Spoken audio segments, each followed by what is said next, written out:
여러분 안녕하세요. 오늘 보건 수업에서는 무엇을 배울까요? 바로 피임입니다. 오늘은 피임에 대해 알아보도록 하겠습니다. 오늘의 학습 목표입니다. 학습 목표를 같이 크게 읽어볼까요? 하나, 피임의 필요성과 정의를 설명할 수 있다. 둘, 다양한 피임 방법의 장단점을 열거할 수 있다. 이번 시간에는 피임의 필요성과 정의, 피임의 종류와 사용법, 피임의 오해와 진실에 대해 학습하도록 하겠습니다.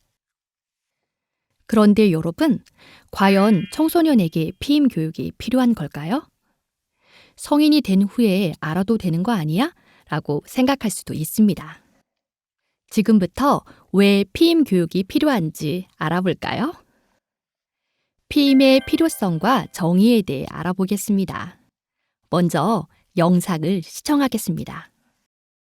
어려운 형편에도 아이를 낳아서 꿋꿋이 키우고 있지만 사회적 편견과 가난 때문에 힘겨워하는 이들이 있습니다. 바로 10대 청소년 부모들인데요.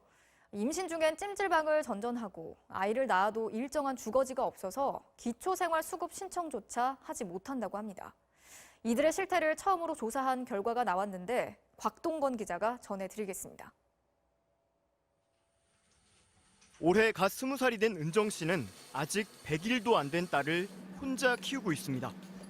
임신 사실을 알게 된 건 지난해 고3 때. 부모님과는 아예 연락이 끊겼고 학교는 중퇴했습니다. 엄마는 아예 병원을 잡겠다 하고 있고 나태를 하라. 그래가지고 엄마랑 아예 연을 끊자고 그러면은 이런 막막한 상황에서 애아빠까지 떠났습니다.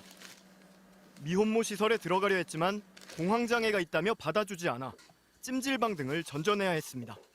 네, 찜질방에는 새벽에 들어갔어요. 왜냐면 8시에 잡거든요. 저녁에? 네, 그 전에 들어가가지고 숨어있고 그다음에 공원 같은 데 돌아다니고. 끼니를 굶다 지쳐 기초생활수급이라도 신청해보려 했지만 미성년자에다 주소가 불분명하다는 이유로 퇴짜를 맞았습니다. 수급자나 막 그런 것도 제 주소지에서 그 조사를 받아야 돼요. 그러니까 주소지가 여기랑 다른가 지원을 못 해준다는 거예요. 국내 처음 실시된 청소년 부모 실태조사 결과 출산 평균 연령은 18.7세. 가족에게 임신 사실을 알렸을 때 10명 중 4명은 낙태나 입양을 권유받았습니다. 가족 지원도 없이 아르바이트 등으로 생계를 이어가는 경우가 대부분인데 전체의 53%는 월 100만 원도 벌지 못했습니다. 월세 보증금이나 생계비, 공과금을 내려고 많게는 수천만 원 빚을 지기도 했습니다. 3살 딸아이를 홀로 키우고 있는 23살 서영 씨도 10대 미성년 나이를 벗어나서야 월 35만 원의 한부모 지원금과 임대주택 전세금 지원을 받을 수 있었습니다. 보험이랑 뭐 대출밥 이런 것들 한 달에 나가야 되는 돈이 그래 100만 원이다 보니까 진짜 저한테 쓸 수 있는 돈이 얼마 없었는데. 청소년 시기 아이를 낳아 부모가 된 경우는 한 해 14,000여 명. 생계와 양육 외에도 사회적 편견이란 부담까지 견뎌야 하는 이들에겐 자립을 위한 복지제도가 누구보다 더욱 절실한 상황입니다. 일단 저는 책임을 진 거잖아요. 제가 한 선택이고 제가 잘 키우고 있으면 되는 거고. 그러니까 너무 손가락질 안 해주셨으면 좋겠어요. 사회적 편견과 가난 때문에 힘겨워하는 10대 청소년 부모들의 이야기를 영상으로 보았습니다. 여러분은 어떤 생각이 들었나요? 질병관리본부가 청소년 6만 40명을 대상으로 실시한 제14차 청소년 건강 행태조사 결과에서 성관계 경험이 있다고 응답한 청소년은 중학생이 2.6%, 고등학생이 8.5%였습니다. 이 청소년들의 성관계 시작 평균 연령은 만 13.6세로 생각보다 이른 시기에 성관계를 시작한다는 것을 알 수 있습니다. 그러면 청소년 성관계 경험자의 피임 실천율은 얼마나 될까요? 피임을 한다라고 답한 청소년은 전체의 59.3%로 나머지 약 40%의 청소년들은 피임을 하고 있지 않았습니다. 상황이 이렇다 보니 일부 청소년들은 원하지 않는 임신과 성병, 우울증 등 각종 문제에 노출되고 있는 상황입니다. 그렇다면 청소년들이 피임을 하지 않는 이유는 무엇일까요? 한국보건사회연구원이 2018년에 실시한 인공임신중절 실태조사 결과에 따르면 청소년들이 피임을 하지 않는 이유로 피임 도구를 준비하지 못해서라는 응답이 48.2%로 가장 높았고 상대방이 피임을 원하지 않아서라고 응답한 비율이 33.1%로 나타났습니다. 또 인공임신 중절과 관련해 국가가 해야 할 일로 피임, 임신, 출산에 대한 남녀 공동 책임의식 강화와 원하지 않는 임신을 예방하기 위한 성교육 및 피임 교육 등을 꼽았습니다. 이러한 실태조사 결과를 보면 청소년에게 피임 교육이 얼마나 필요한지를 알 수 있습니다. 정리하자면 피임의 필요성은 원치 않는 임신을 하지 않기 위해서, 성병을 예방하기 위해서, 위험한 낙태를 하지 않기 위해서 해야 하는 너와 나를 지키는 행동입니다. 그럼 이제부터 피임에 관해 알아보도록 하겠습니다. 피임이란 성관계 시 수정 및 착상이 되는 과정을 의도적으로 차단하여 임신을 막는 방법입니다. 임신이 되려면 무엇이 필요할까요? 정자, 난자, 그리고 이들이 만나서 수정이 되고 자궁 내막에 착상하는 과정이 필요합니다. 피임은 이 과정을 차단해서 임신이 되지 않도록 막는 것입니다. 그럼 지금부터 피임의 종류와 주의사항을 알아보겠습니다. 여러분은 콘돔에 대해 얼마나 알고 있나요? 영상을 본 후 알아보는 시간을 갖겠습니다.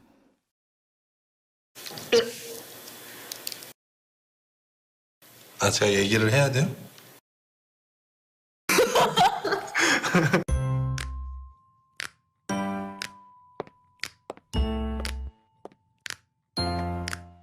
이게 아닌가 봐. 아! 느낌으로 알겠다.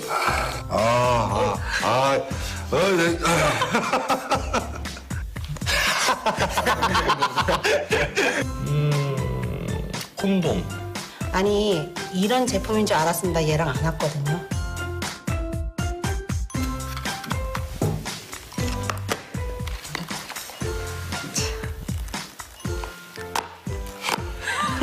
붙여놨나 봐.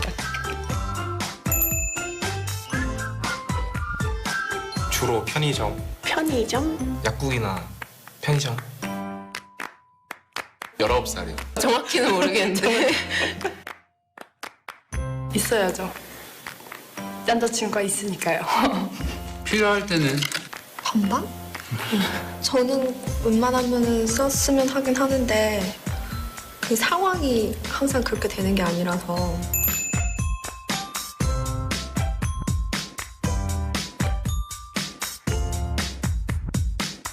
아이씨. 할 거야?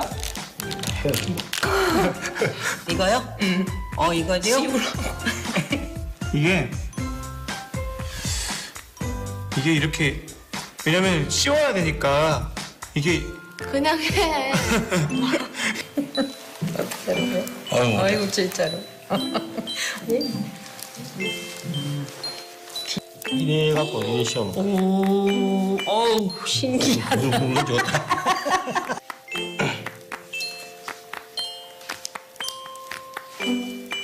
그냥 보니까 이렇게 해야 하는 거.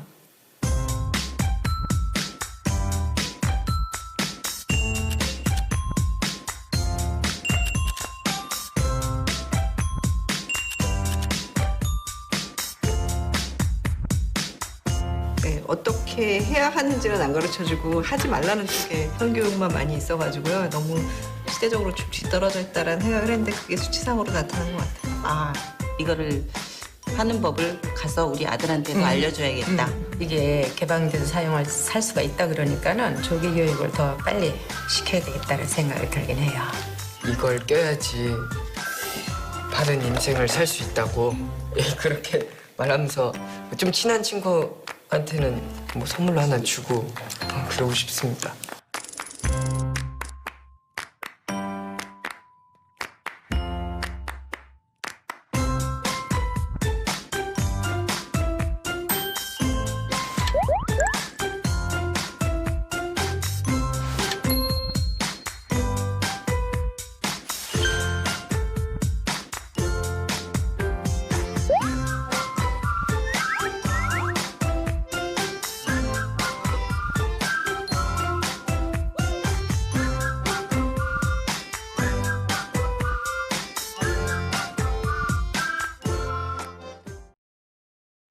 영상 재밌게 보셨나요?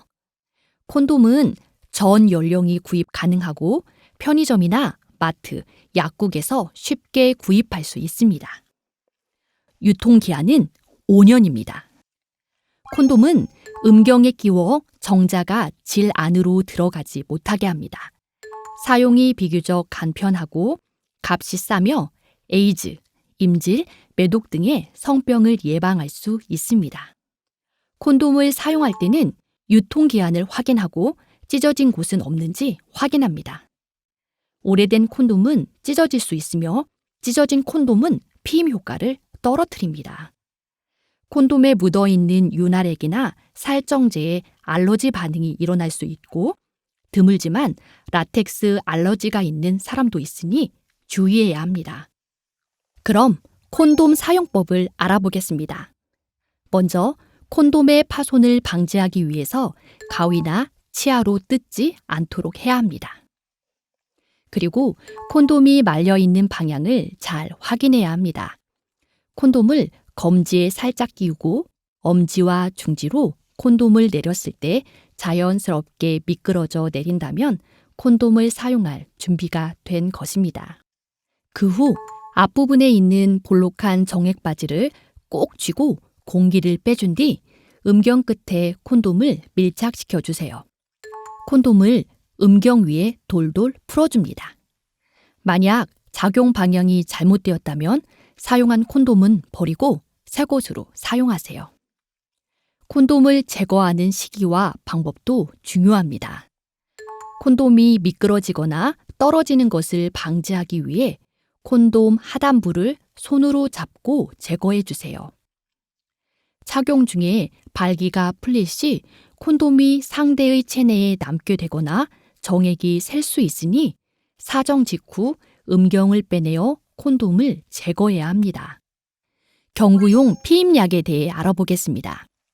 현재 우리나라에 시판 중인 모든 피임약은 에스트로겐과 프로게스테론을 함유한 복합 지제로서 배란과 착상을 방지하고 자궁 경부 점액을 끈끈하게 해 정자가 자궁 내로 들어오는 것을 방해합니다. 경구 피임약의 복용법은 월경이 시작되는 첫날부터 먹기 시작해서 하루에 한 알, 매일 정해진 시간에 먹어야 합니다.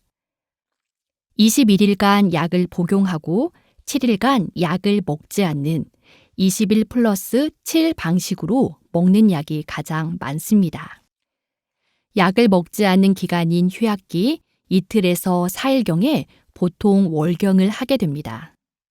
주의사항은 피임약을 잊지 않고 복용하는 것이 중요합니다. 예정된 복용 시간에서 24시간이 지나지 않았을 때 피임 효과는 유지됩니다. 특히 경구 피임약은 35세 이상의 흡연자, 심한 고지혈증, 고혈압, 혈전성 정맥염, 심한 간 기능 이상 시 약 복용에 주의하고 전문의와 상담을 해야 합니다. 슬라이드 그림에 나온 것처럼 흔히 사용하는 복용법은 21일간 복용, 나머지 7일간은 쉬거나 위약을 먹게 됩니다. 7일간 쉬고 난 후에 월경이 끝나지 않아도 다시 복용을 시작하면 됩니다. 다음은 응급 피임약에 대해 알아보겠습니다. 고농도의 복합 호르몬이 배란을 방해하거나 자궁 내막을 강제로 탈락시켜 수정란의 착상을 막는 역할을 합니다. 성관계 후 72시간 이내에 복용해야 하며 전문 의약품으로 의사의 처방이 있어야 합니다. 부작용으로 어지러움, 두통, 구토, 하복부 통증, 월경 장애 등의 부작용이 나타날 수 있습니다. 한 번의 생리주기 중 한 번만 사용할 수 있고 반복 사용할수록 피임 효과가 감소합니다.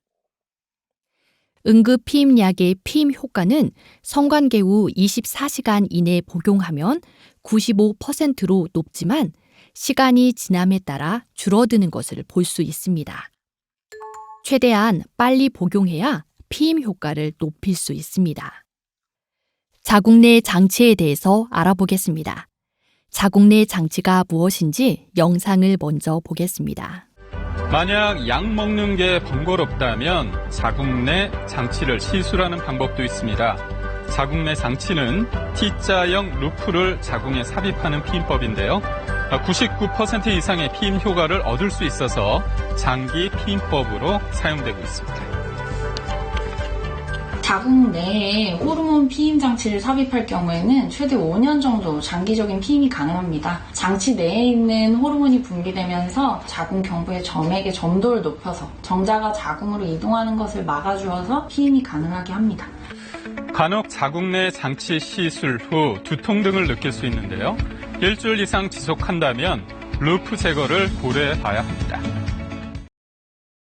자궁 내 장치는 구리가 감기인 작은 장치를 자궁 안에 시술하여 무균성 염증을 일으켜 수정란이 착상되는 것을 막는 방법입니다.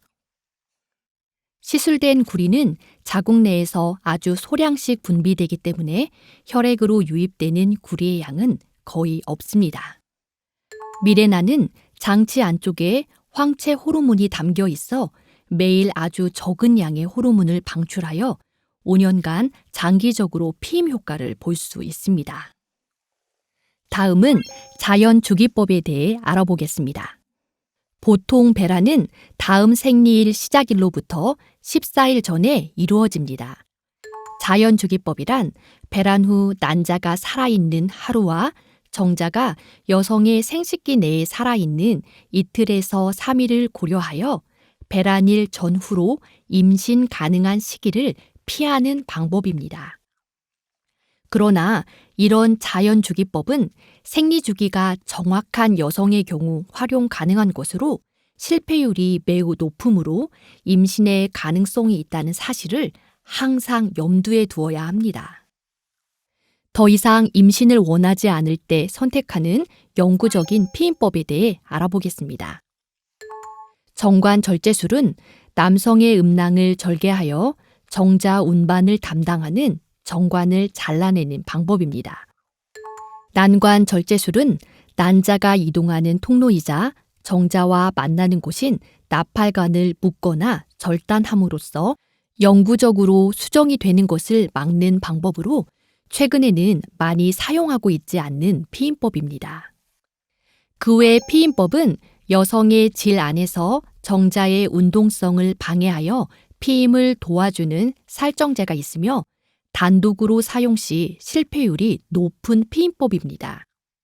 임플라노는 성냥개비 정도 크기의 부드러운 막대를 팔의 안쪽에 이식하는 피임법이며 지속적으로 호르몬이 방출되어 자궁경부 점액을 끈끈하게 만들어 정자의 진입을 막아주고 자궁 내막을 수정란의 착상에 부적합한 상태로 만들어 피임의 효과를 나타냅니다.